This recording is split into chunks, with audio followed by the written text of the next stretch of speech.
A gente tem percebido ultimamente uma grande popularização da chamada terapia ABA, o que é super interessante, o que eu sempre sonhei em ver esse dia, né, em que a gente pudesse ver as pessoas cada vez mais tendo acesso a esse tipo de terapia.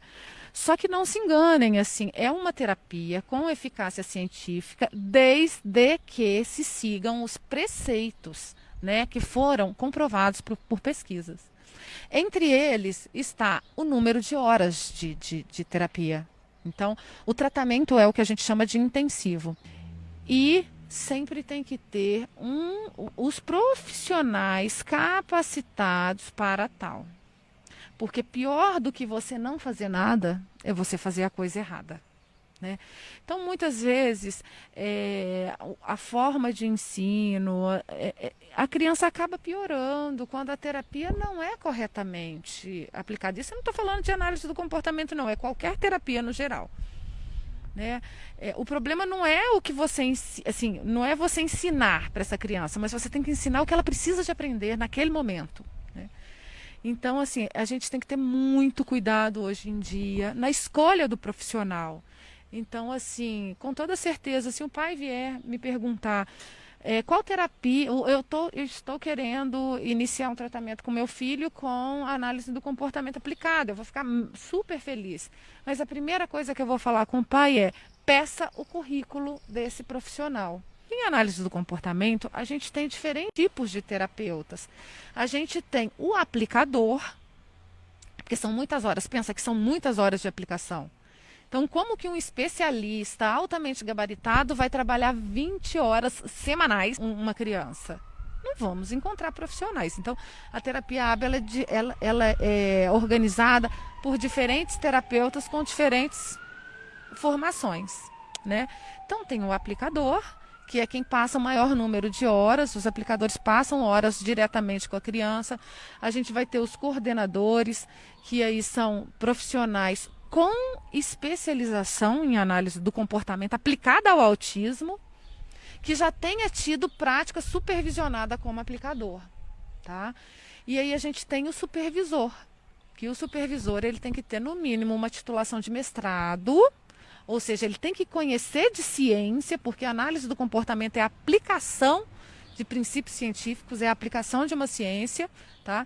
Ele tem que ter mestrado, ele tem que ter no mínimo uns 10 anos de prática, né? E a gente tem no Brasil, então ele tem que ter no mínimo uns 10 anos de prática com autismo e prática com análise do comportamento. E uma das coisas que eu gostaria de falar é que no Brasil a gente tem duas associações, né? Uma se chama Associação Brasileira de Análise do Comportamento, a CBR, tá? Que eles prestam um serviço de orientação para você saber, para você ter referências de profissionais. Né? E lá na CBR, no site da CBR, tem um texto que se chama Proteja o Seu Filho. Que ali eles dão todo um passo a passo, toda uma explicação do que um profissional, do que para se fazer análise do comportamento aplicada, né, da maneira correta, em como tem que ser, está descrito ali como que o que o profissional tem que ter, né? E tem a ABPMC, Associação Brasileira de Psicologia e Medicina Comportamental, que eles estão lançando agora os critérios para acreditação de profissionais que são fornecedores de serviço em terapia ABA para crianças com TEA, para sujeitos com... Doutora, a conversa é muito proveitosa, claro, mas eu queria que a senhora falasse, para encerrar a nossa entrevista, a respeito do que a trouxe aqui a Arco Verde e a sua mensagem final para as pessoas que lidam com esse problema. Então, eu estou aqui em Arco Verde, né, porque eu tô prestando supervisão para a clínica Alquimia Azul, né? Na semana passada a gente já mandou uma equipe nossa, né? Então estou aqui dando capacitação para as pessoas na clínica, conversando com os profissionais que estão aqui. A gente teve uma equipe que veio na semana passada e dessa vez a gente está aqui vendo como que foi a capacitação, o que precisa ser mudado, enfim, dando cursos, conversando com os familiares, justamente fazendo esse trabalho de supervisão acompanhada que tem que ser, né, que tem que ter num tratamento. Então a gente está aqui fazendo, vamos dizer, a supervisão presencial desses atendimentos. Seja bem-vindo a Arco Verde. Ah, muito obrigada, muito obrigada. Obrigado e tenho certeza que vai ajudar muita gente.